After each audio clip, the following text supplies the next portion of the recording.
Story studio hub. Like, subscribe and bell icon को press करें। रात के 2:37 बज रहे थे। राहुल और अमित, दो दोस्त, अपनी बाइक पर पटना से गया जा रहे थे। देर रात की सड़कें सुनसान थीं और आसमान में सिर्फ आधा चांद चमक रहा था। यार, इस रोड के बारे में बहुत कुछ सुना है, अमित ने धीरे से कहा। उसकी आवाज में हल्का डर था। राहुल हंसा। अबे, ये सब मन का वहम है, भूत कुछ नहीं होता।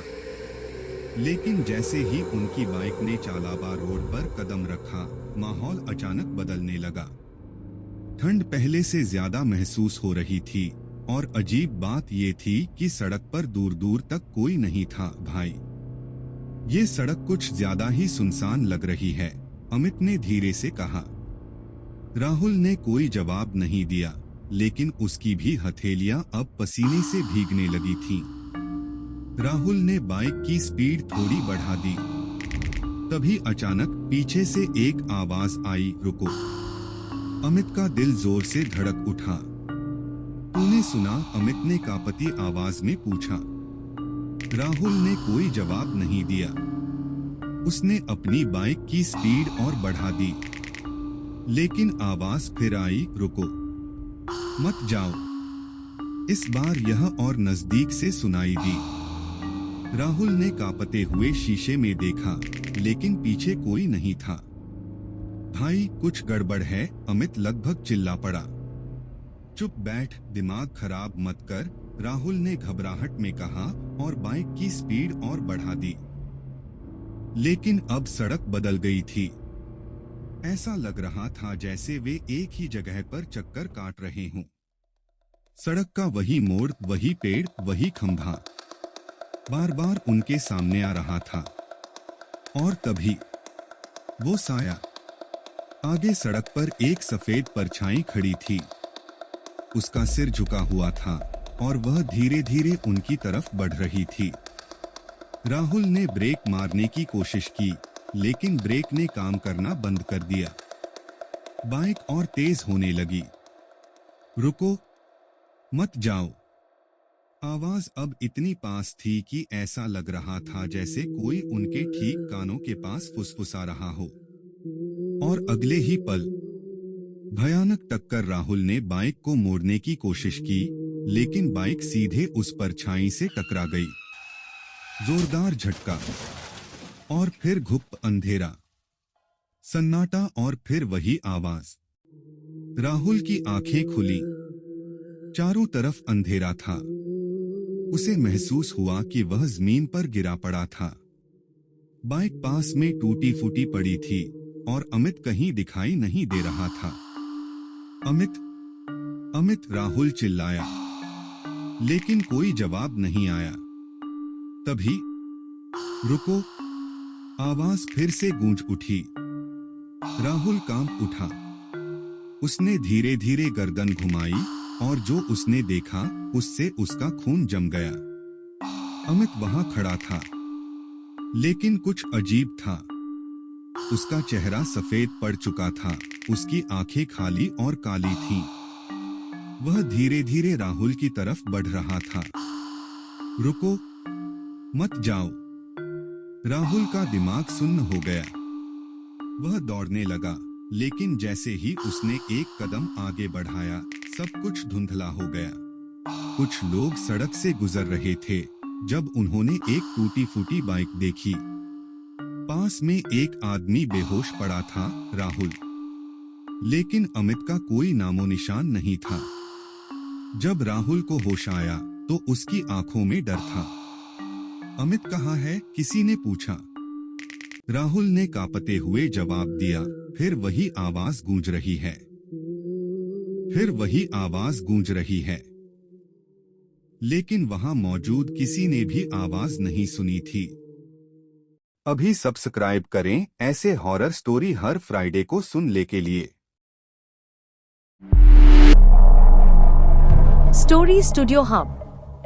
Like, subscribe and bell icon को प्रेस करें। दिल्ली के सर्दियों के मौसम में जब कोहरा अपनी सफेद चादर ओढ़ लेता है, तब हर कोना, हर गली और हर सड़क किसी रहस्य का हिस्सा लगती है।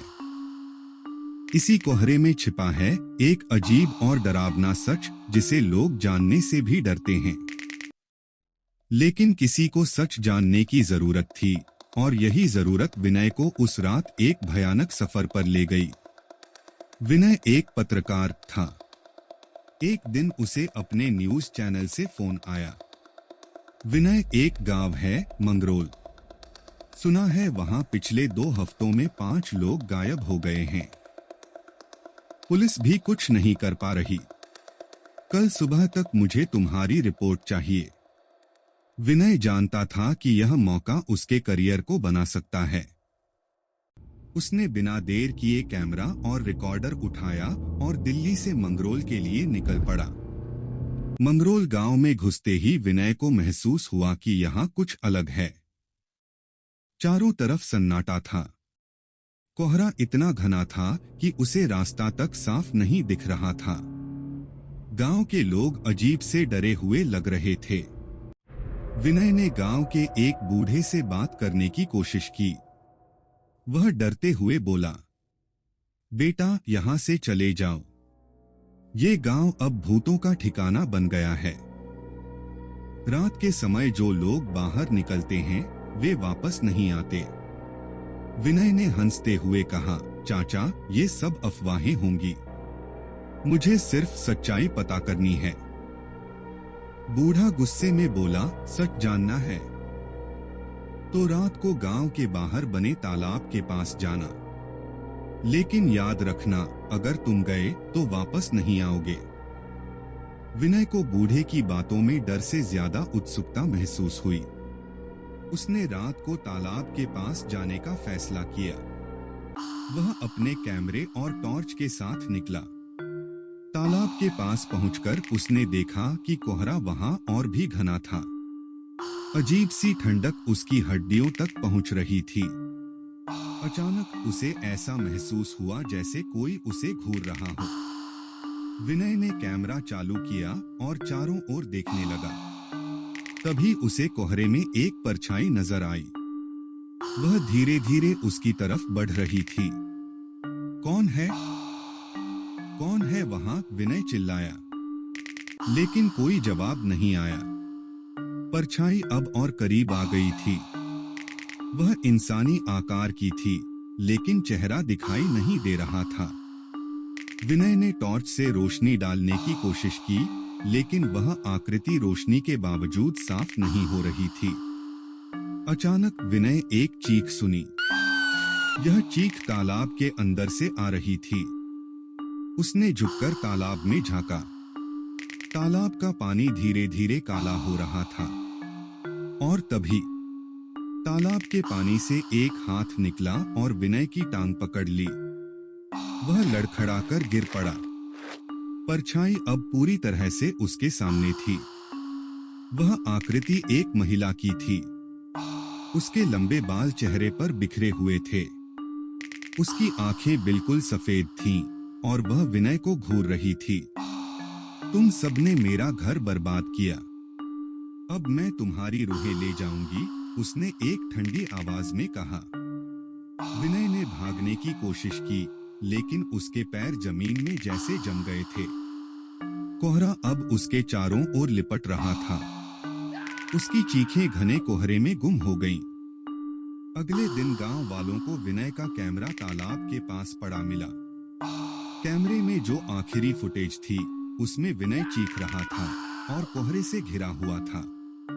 कैमरे में वही महिला आकृति दिखाई दे रही थी जो धीरे धीरे कैमरे की तरफ बढ़ रही थी।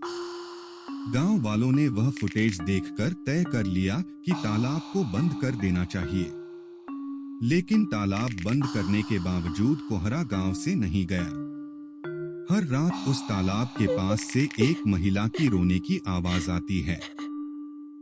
क्या अगली बार जब आप कोहरे में हो तो यह सोचेंगे कि वहां कोई आपको देख रहा है? अगर यह कहानी आपको अच्छी लगी तो हमें अभी सब्सक्राइब करें। ऐसे हॉरर स्टोरी हर फ्राइडे को सुनने के लिए।